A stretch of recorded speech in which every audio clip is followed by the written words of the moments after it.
Imagine a school where only rich kids get the opportunity to speak and change everything. Wouldn't you want to change? So, the French Revolution was Europe's last shout for equality and freedom.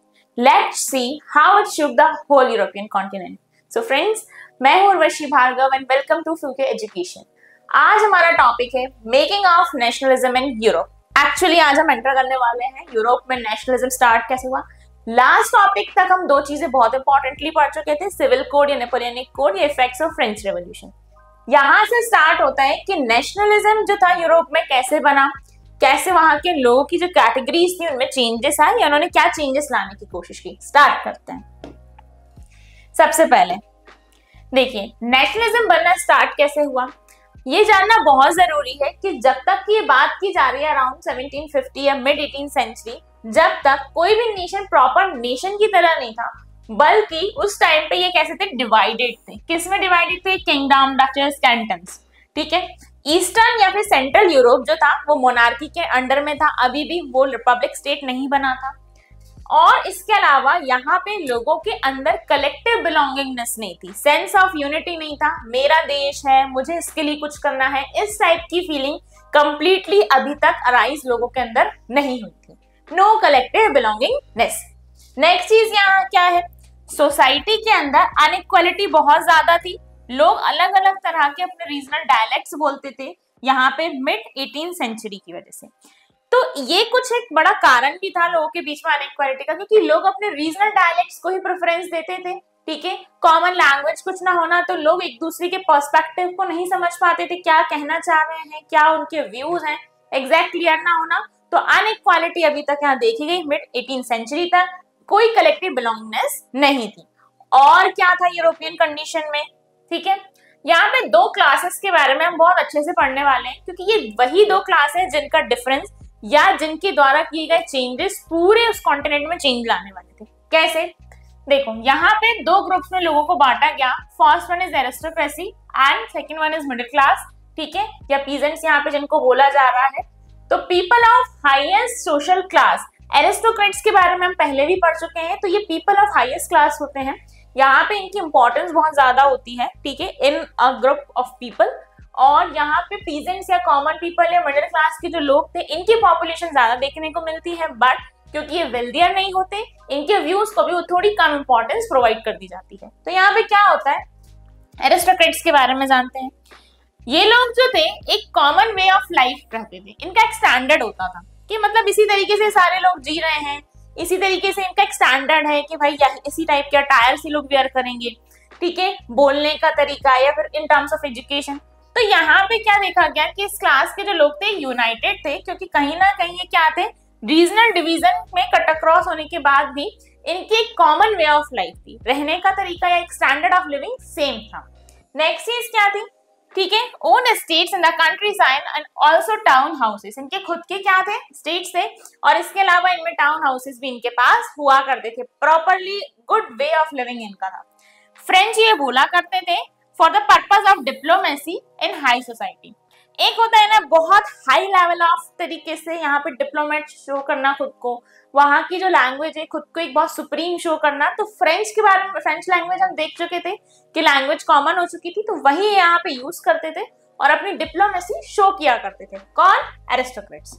Next चीज यहाँ पे क्या बताई जा रही है, इस source के बारे में हम थोड़ी देर से पढ़ने वाले हैं. पीजेंट्स क्या है, मेजोरिटी ऑफ पॉपुलेशन पीजेंट्री से बनी थी, मिडिल क्लास लोगों से बनी हुई थी. ये वेस्ट में यहाँ पे बल्क ऑफ द लैंड इन्हीं के द्वारा फार्म किया जाता था. ठीक है. और इसके अलावा ईस्टर्न या सेंट्रल यूरोप में जो लैंड होल्डिंग का पैटर्न जो था वो यहाँ पे बड़े बड़े एस्टेट्स के थ्रू कैरेक्टराइज किया जाता था, या फिर ये कल्टीवेट किया जाता था सर्व्स के थ्रू. सर्व्स क्या होते हैं? दास. ठीक है. जो स्लेव्स होते हैं उनके द्वारा ये काम कराया जाता था. ओके. ये हमारे पीजेंट्स के बारे में हमने देखा. और क्या देखा, अब क्या चेंजेस आ रहे थे भाई यूरोप के अंदर. इंडस्ट्रियलाइजेशन इंग्लैंड में second half of 18th century में स्टार्ट हो चुका था. और क्या हुआ था, फ्रांस या पार्ट्स ऑफ जर्मनी में ये सिर्फ 19th सेंचुरी में आया. देखो कोई भी रिवॉल्यूशन जब स्टार्ट होता है तो ऐसा नहीं होता आज यहाँ हुआ तो पूरी दुनिया में कल फैल जाएगा. धीरे धीरे टाइम लगता है. उस टाइम तो कम्युनिकेशन भी बहुत स्लो होता था, तो और किसी भी रिवॉल्यूशन को धीरे धीरे स्पार्क होने में टाइम लगा करता था। इसके अलावा among the educated liberal middle classes idea of national unity following the abolition of aristocratic privileges gain popularity. सबको समझ में आ रहा था, पूरी मिडिल क्लास को समझ में आ रहा था कि एरिस्टोक्रेट्स ही वही लोग हैं जो क्या कर रहे हैं, इनके बेनिफिट्स को रोक रहे हैं या इनके साथ जो भी गलत या अनफेयर प्रैक्टिसेस है वो उन्हीं की वजह से हो पा रही है। तो यहाँ पे ये सब एक साथ हो जाते हैं, एकजुट हो जाते हैं और आइडिया ऑफ नेशनल यूनिटी को अराइज करते हैं। इनके अंदर ये फीलिंग आ जाती है कि हमारा नेशन है, जो चेंजेस लाने हैं वो हम ही लेकर आ सकते हैं, ठीक है। और इन सारे चेंजेस को लाने के लिए एरिस्टोक्रेटिक जो भी हमारा फॉर्म चल रहा है उसको क्या करना होगा, एबोलिश करना होगा, कंप्लीटली खत्म करना होगा। नेक्स्ट चीज यहाँ पे क्या बताई जा रही है, अब देखो हमने क्लासेस के बारे में तो पढ़ लिया, एरिस्टोक्रेट्स, मिडिल क्लास या पीजेंट्स के बारे में हम पढ़ चुके कि ये कैसे अपना जीवन यापन कर रहे थे या ये कैसे थे। लेकिन उस टाइम पे थॉट प्रोसेस थी, वो कैसी थॉट प्रोसेस थी, दिया उस नई थॉट प्रोसेस ने जन्म लिया था। व्हाट डिड लिबरल, ठीक है, यहाँ पे लिबरल नेशनलिज्म का क्या मतलब था। नेशनलिज्म तो ठीक है, लेकिन लिबरल नेशनलिज्म का क्या मतलब था। लिबरल एक लैटिन वर्ड है जिसका मतलब होता है फ्री, आजाद, ठीक है। मिडिल क्लास के लिए लिबरलिज्म का मतलब था कि हर एक इंसान के लिए क्या हो, आजादी मिले, उसको अपने विचार रखने की, अपने स्पीच को, अपने एक्सप्रेशन सामने रखने की, और उसके अलावा इक्वालिटी बिफोर ऑल लॉज, यानी सारे कानून से पहले इंसानियत होती है, हर इंसान को कानून के तहत इक्वली ही देखा जाए। तो यहाँ पे क्या था, उनके हिसाब से लिबरलिज्म का मतलब ये था। लिबरलिज्म का मतलब एक और था कि भाई ऑटोक्रेसी, एरिस्टोक्रेसी को खत्म किया जाए, या जो क्लेरिकल प्रिविलेजेस हैं उनको भी खत्म किया जाए, और यहाँ पे रिप्रेजेंटेटिव गवर्नमेंट जो है, पार्लियामेंट गवर्नमेंट, वो एक रिप्रेजेंटेटिव गवर्नमेंट के थ्रू हमारे यहाँ की गवर्नमेंट बने, इलेक्शंस हो, एक तरीके से रिपब्लिक स्टेट बने। लिबरलिज्म का मतलब लोगों के हिसाब से ये था, ठीक है। अब आगे क्या होता है, लिबर्टी को दो तरीके से बांटा गया। लिबरलिज्म की थॉट प्रोसेस को या लिबरलिज्म की मीनिंग को दो तरीके से डिवाइड किया गया, economic liberty and political liberty. दोनों ही लिबर्टी में क्या चेंजेस चाहते थे और क्या चेंजेस हुए वो देखते हैं। पॉलिटिकल लिबर्टी क्या बोलती है, पॉलिटिकल लिबर्टी बोलती है भाई इंडिविजुअल को फ्रीडम दो and equality of all before law, ये हम पहले भी पढ़ चुके हैं, ठीक है। Concept of government by consent, लोगों की सहमति से, लोगों की इच्छा के अनुसार ही गवर्नमेंट आनी चाहिए। ऐसा नहीं होता है कि हम किसी को चाह नहीं रहे हैं, वो सडन हम पे आके रूल करने लगे। हम इलेक्ट करते हैं ना, लोगों की जितनी मेजोरिटी से जो विन होता है वही हमें हमारे ऊपर आता है, हमारी गवर्नमेंट में हेड बनता है।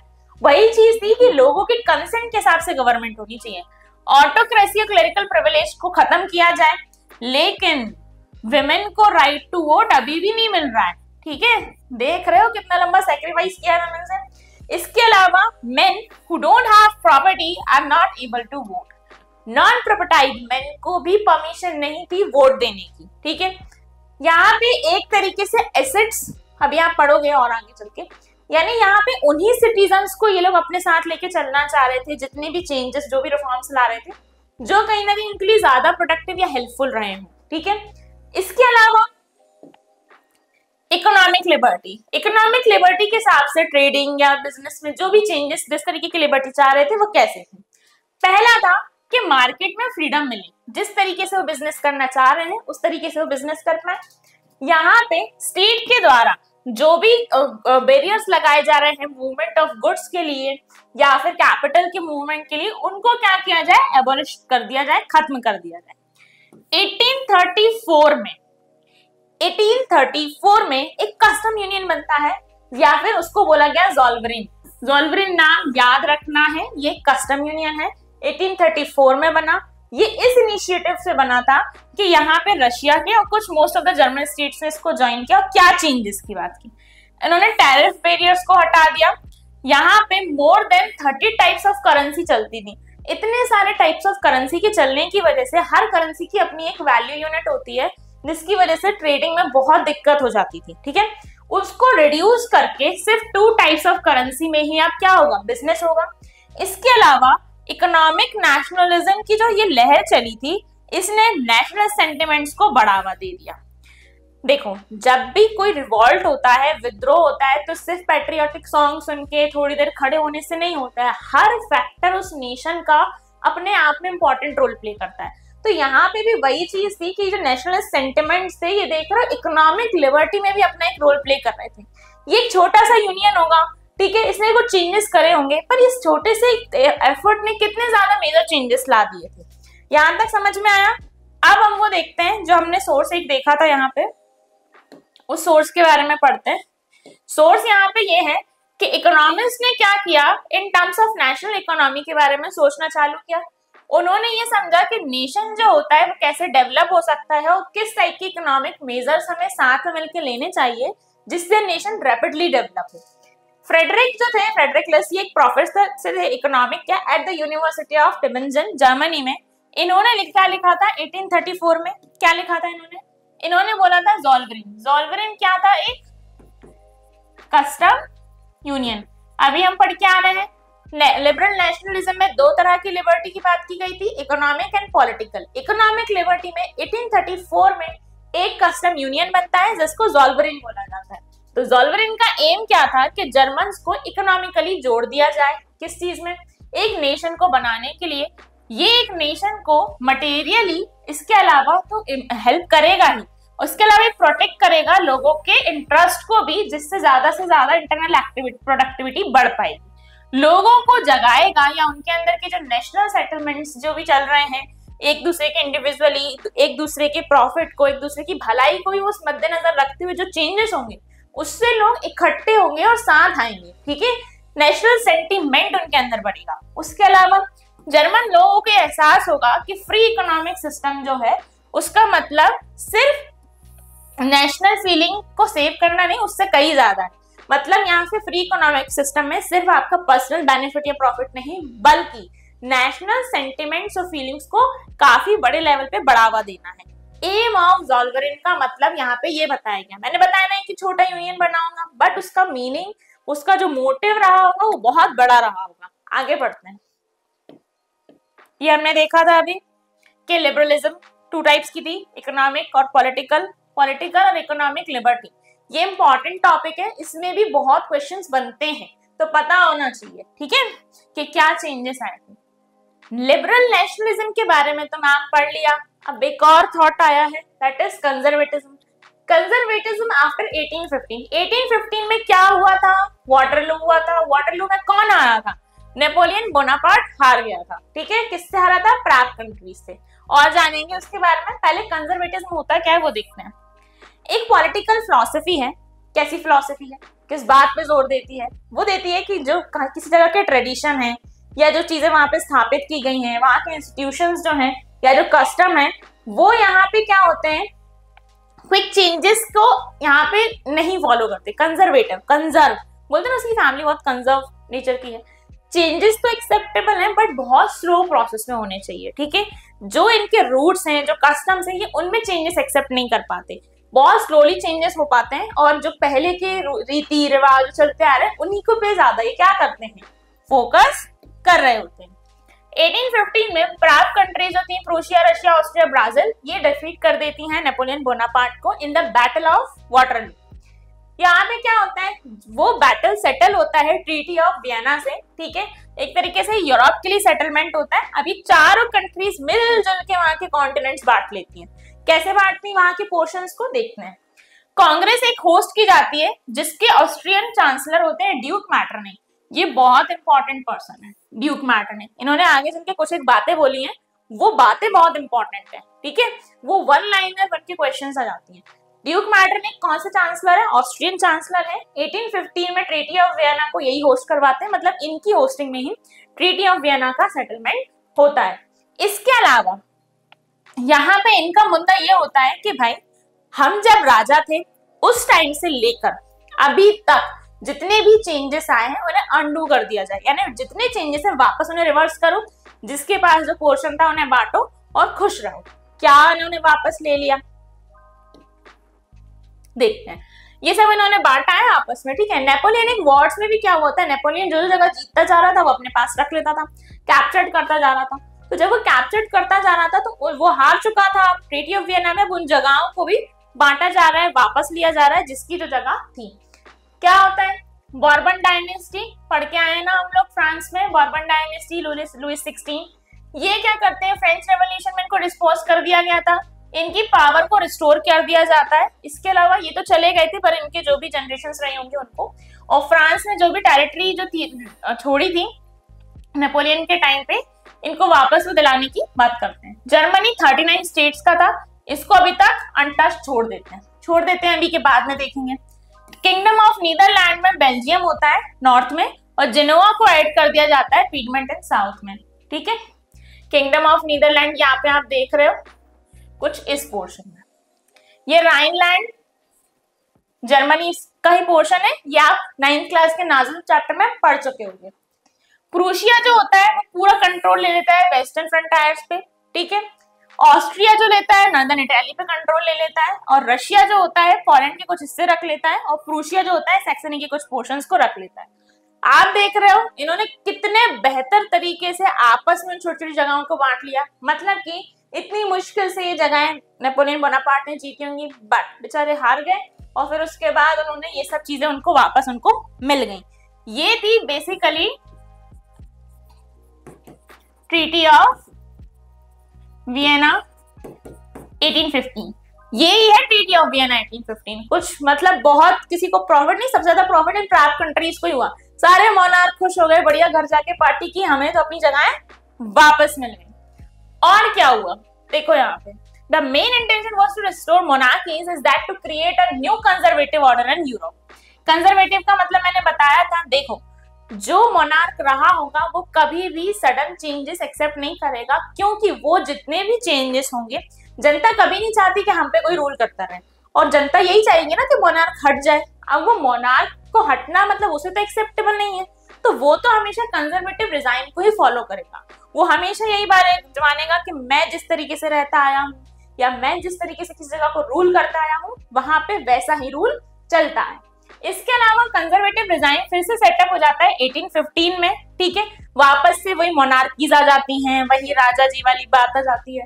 और क्या होता है, अगेन सेंसरशिप लगा दी जाती है, लॉस पे कंट्रोल कर लिया जाता है, बुक्स पे, प्ले पे, न्यूज़पेपर पे, कि अब उन्हीं के हिसाब से जैसा राजा चाहेंगे वैसा जनता चलेगी।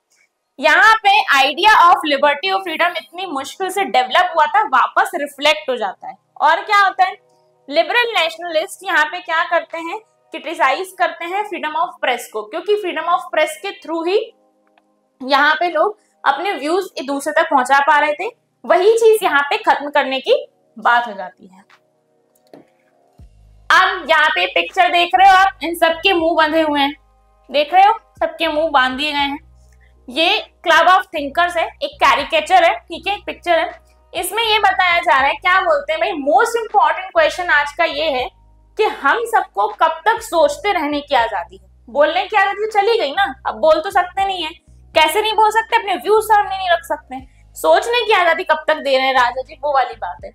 Board on the right list the rules of the club which include of the following. यहाँ पे कुछ रूल्स हैं, जिनमें से कुछ एक दो रूल्स मैंने लिख दिए। Silence is the first commandment of this learn society. इस महान सोसाइटी का सबसे पहली चीज क्या है, साइलेंस। उसी के थ्रू हम आगे बढ़ेंगे कि भाई सोचो कौन कितना अच्छा सोच पा रहा है। इसके अलावा इवेंचुअलिटी, यानी जो सोच रहे हैं, जो बोलना चाह रहे हैं, इनके शब्दों को तो दबा दिया गया है, एट द एंड पे लेके चले आए। और कोई भी मेंबर अगर आ भी रहा है, उसके पास कुछ अच्छे चीजें भी हैं, तो ये रही पट्टियां, ठीक है, उसको बांधना है, बोल क्योंकि पानी रहा है। यहाँ पे ना बोलने से मतलब है फ्रीडम ऑफ स्पीच इनका जा चुका है। यहां तक समझ में आया आपको? अब देखो, जब लोग ओपनली किसी चीज का विद्रोह नहीं कर पाते, तो वो सीक्रेटली धीरे धीरे प्लानिंग स्टार्ट करते हैं, धीरे धीरे अपना सेटअप बिठाते हैं कि अब मेरा नेक्स्ट मूव क्या होने वाला है, ये मैं अपने एक्शंस में शो करूंगा। यहाँ कुछ ऐसे ही हो रहा था, मोनार्क्स वापस आ गए, मोनार्कीज वापस आ गई, वापस राजा लोग आ गए और वो रूल करने लगे। क्या हो रहा है, लोगों के अंदर डर आ गया, क्योंकि इस बार जब वो उनकी वापसी हुई थी ना, तो बहुत खतरनाक हुई थी, ठीक है। नेक्स्ट चीज यहाँ पे क्या हुआ, लोगों ने सीक्रेट सोसाइटीज बनाना चालू कर दी। यूरोप के अंदर काफी ज्यादा क्या हुआ, सीक्रेटली लोग मिलने लगे, अंडरग्राउंड होके वो अपनी सोसाइटीज बनाने लगे, चीजें डिस्कस करने लगे और अपने आइडियाज को धीरे धीरे स्प्रेड करने लगे। लोगों ने इतनी मेहनत से यहाँ तक पहुंचे थे, क्या वो इजीली सबको जाने देते? बिल्कुल नहीं। तो उन्होंने क्या किया, सीक्रेट सोसाइटीज बनाई, अपने आइडियाज को स्प्रेड करना स्टार्ट किया। और यहाँ पे मोस्ट ऑफ दीज रिवॉल्यूशनरीज जो थे, उन्होंने क्या देखा कि एक नेशन स्टेट बनाने की बात की और ये समझा कि कि आजादी पाने के लिए बहुत जरूरी है कि हम ये ऐसा नेशन स्टेट यहाँ पे डेवलप करें, लोगों को जितना ज्यादा हो सकता है जोड़ें, उनके अंदर सेंस ऑफ नेशनलिज्म ज्यादा से ज्यादा डेवलप करें, यूनिटी डेवलप करें। तो ये रिवॉल्यूशनरीज कैसे आए, या ये रिवॉल्यूशन अगेन एक रिवॉल्यूशन की धीरे धीरे धीरे धीरे तैयारी होना कैसे स्टार्ट हुई, ये हम देखते हैं। आगे क्या होता है, देखिए Giuseppe Mazzini, one of the important character of chapter 1, ठीक है। 9th में इनका नाम पढ़ा था, अब इनके बारे में जानते हैं। गुस्सी पी मजीनी का जन्म जनोवा में हुआ था 1807 में। ये सीक्रेट सोसाइटी ऑफ कार्बोनरी के मेंबर थे, लेकिन 1831 में इन्हें जेल हो गई जब ये महज देश निकाला हो गया जब ये महज 24 साल के थे, क्योंकि इन्होंने लाइगोरिया के एक रिवॉल्यूशन में पार्टिसिपेट किया था। इन्होंने 2 अंडरग्राउंड सोसाइटीज बनाई थी, यंग एटलेन मार्शली, यंग यूरोपियन बंग।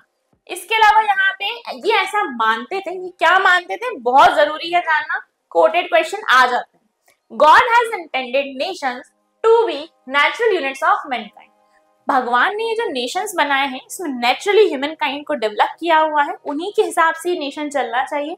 किसी अदर पर्सन को या वहां का कोई मोनार्क भी है, सिर्फ वो सुप्रीम गॉड नहीं हो जाता है, भगवान ने संरचना की, ना कि किसी इंसान ने। तो अगर आप वहां के मोनार्क भी हो तो भी आपको ये मानना चाहिए कि एक नेचुरल यूनिट ऑफ मैनकाइंड का ये समूह है जिसको हमें बहुत अच्छे से चलाना है, ठीक है। Duke Metternich treaty of Vienna जिन्होंने होस्ट की थी, ऑस्ट्रियन चांसलर थे। ट्रीटी ऑफ वियना कब हुई थी, 1815 में हुई थी। इन्होंने इनके बारे में क्या बोला था, the most dangerous enemy of our social order, हमारी समाज में रहने वाला सबसे खतरनाक इंसान है। देखो कैसे, बहुत सारे लोग हैं, पर बहुत सारे पॉलिटिशियंस हैं फॉर एग्जांपल, पर क्या आप हर पॉलिटिशियन की बात बहुत अच्छे से सुनते हैं या हर एक लीडर की बात बहुत अच्छे से सुनते हैं? नहीं, हम अपनी लाइफ में कुछ एक ही लोग होते हैं जिनकी बात या जिनके स्पीचेस बहुत अच्छे से सुनते हैं, लेकिन उनकी कुछ ही स्पीच सुन लेने से भी हमारी लाइफ में बहुत चेंजेस आ जाते हैं, क्योंकि हम उनकी कुछ बातें फॉलो कर लेते हैं। तो गुस्सी पी मजीनी एक ऐसे इंसान थे जो बहुत माइंडेड थे, और जब भी वो कुछ भी थोड़ा भी बोलते थे या थोड़ा लिखते भी थे तो उनकी बातों को बहुत इंपॉर्टेंस दी जाती थी, लोग उनको फॉलो करने लगते थे, ठीक है। तो यहाँ पे वो एक एनिमी की तरह काम करते थे, क्यों? क्योंकि ड्यूक मैटरनिक ने कितने अच्छे से तो राजा लोगों को जगह बांटी, राजा जी बनाया वापस से। अब वो पूरे किए कराए में पानी फेर देने की कगार पे थे। गुस्सी मजीनी क्या कर रहे थे, सीक्रेट सोसाइटी बना रहे थे, और तो और यहाँ पे लोगों के जो भी वो व्यूज सामने रखते थे, लोग बड़े इंप्रेस होते थे कि हाँ ये बहुत सही बोल रहे हैं गुस्सी मजीनी। तो यहाँ पे ड्यूक मैटरनिक ने इसलिए उनको मोस्ट डेंजरस एनिमी का यहाँ पे नाम दिया है। अब हम इसके आगे नेक्स्ट क्लास में जानेंगे, ये लेक्चर यहाँ पे खत्म होता है। And just like French students demanding fairness in school, the French people sparked a movement that forced entire society to rethink about the power. Okay, so friends, अगर आपको ये वीडियो अच्छा लगा हो तो ऐसे ही और इन्फॉर्मेटिव वीडियोस देखने के लिए हमारे चैनल को लाइक एंड सब्सक्राइब जरूर करें, और अपने कॉन्सेप्ट्स को डीप क्लियर करने के लिए फ्यूके एजुकेशन ऐप को डाउनलोड करना ना भूलें। Thank you.